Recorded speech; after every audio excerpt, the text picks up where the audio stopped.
নমস্কার বন্ধুরা, নতুন একটি রেসিপিতে মানসীর কিচেনে সবাইকে স্বাগত। আজকে আমি আপনাদের সাথে শেয়ার করব অত্যন্ত লোভনীয় এঁচোড়ের কোপ্তা কারি। কীভাবে বানাচ্ছি সেটাই আজকে চলুন শেয়ার করি আপনাদের সাথে, আর সম্পূর্ণ নিরামিষ রেসিপি। এখানে দেখুন আমি নিয়ে নিয়েছি 200 গ্রামের মতো এঁচোড়।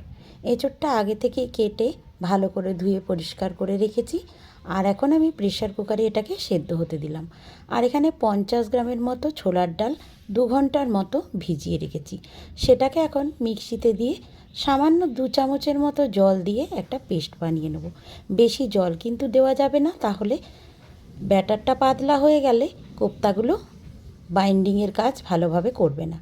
এখন দেখুন ওই মিক্সির জারে একটা টমেটো, হাফ ইঞ্চি আদা, একটা কাঁচা লঙ্কা আর কয়েকটা কাজু কিশমিশ ছিল আমার কাছে, সেগুলো দিয়ে একটা মিহি পেস্ট করে রাখছি।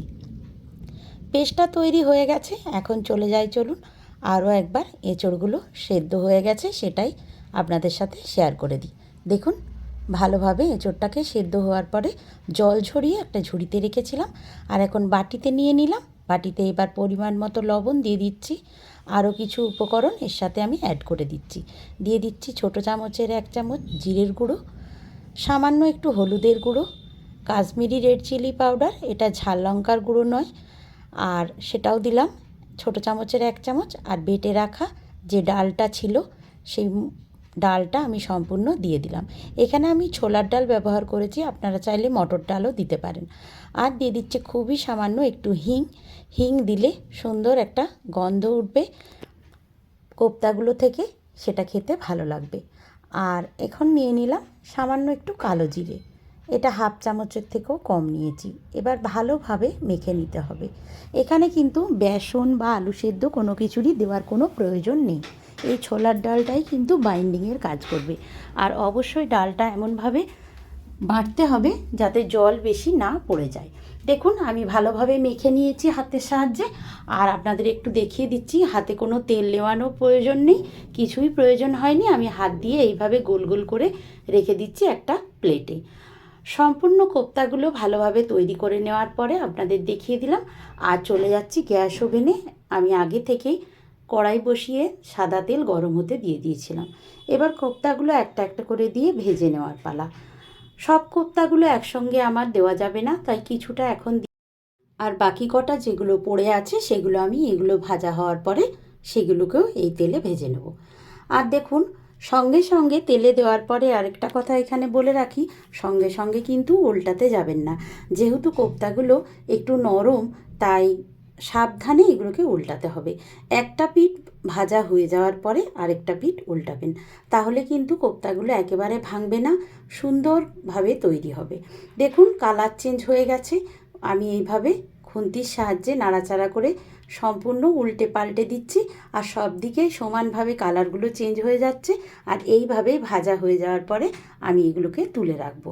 আপনারা কিন্তু এটাকে এইভাবে কোপ্তা বানিয়ে আপনারা পেঁয়াজ রসুন দিয়েও কিন্তু রান্না করতে পারেন, তবে আমি আজকে সম্পূর্ণ নিরামিষভাবেই পেঁয়াজ রসুন ছাড়াই রান্না করছি। আর যে এটা কিন্তু আপনারা নিরামিষের দিনেও খেতে পারেন, আবার যে কোনো দিনই খেতে পারেন। দেখুন আমি সব কোপ্তাগুলো তুলে নিয়েছি, আর এখন আমি বাকিগুলোও দিয়ে দেবো। যে কটা এখনও বাকি আছে সেগুলো দিয়ে ভালোভাবে ভেজে নিচ্ছি।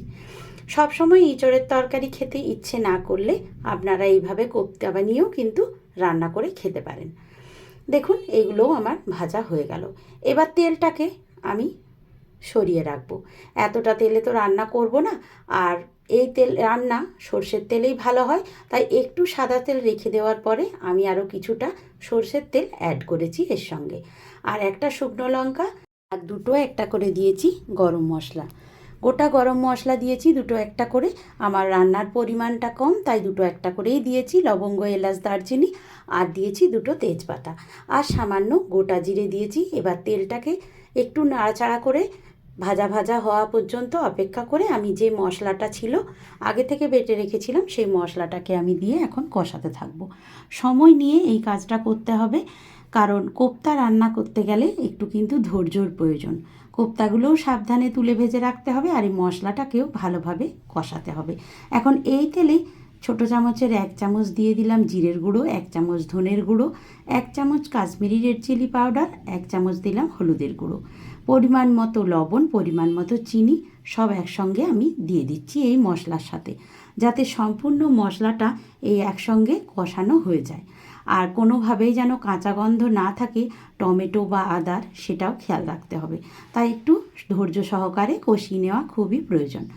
এবার দেখুন ভালোভাবে কষানো হয়ে গেলে দেখেই বোঝা যাবে যে এটার থেকে তেল ছেড়ে আসছে।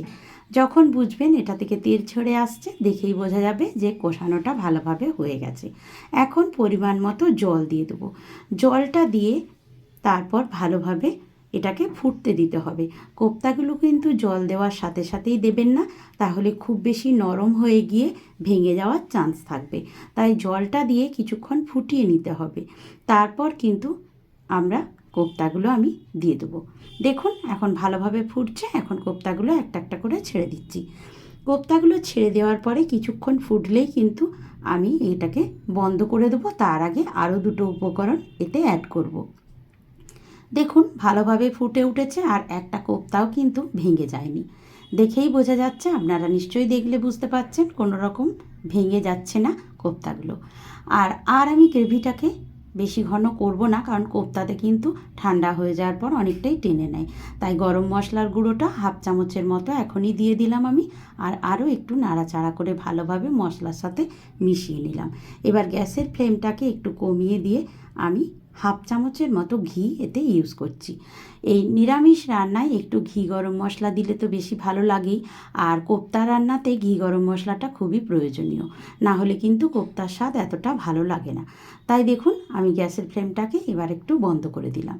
এবার স্ট্যান্ডিং টাইমে কিছুক্ষণ রাখার পরে তারপর আমি একটা বলে সার্ভ করে নেব। দেখুন আপনারা কাছ থেকে দেখে বোঝা যাচ্ছে কতটা গ্রেভিটা ঘন হয়েছে।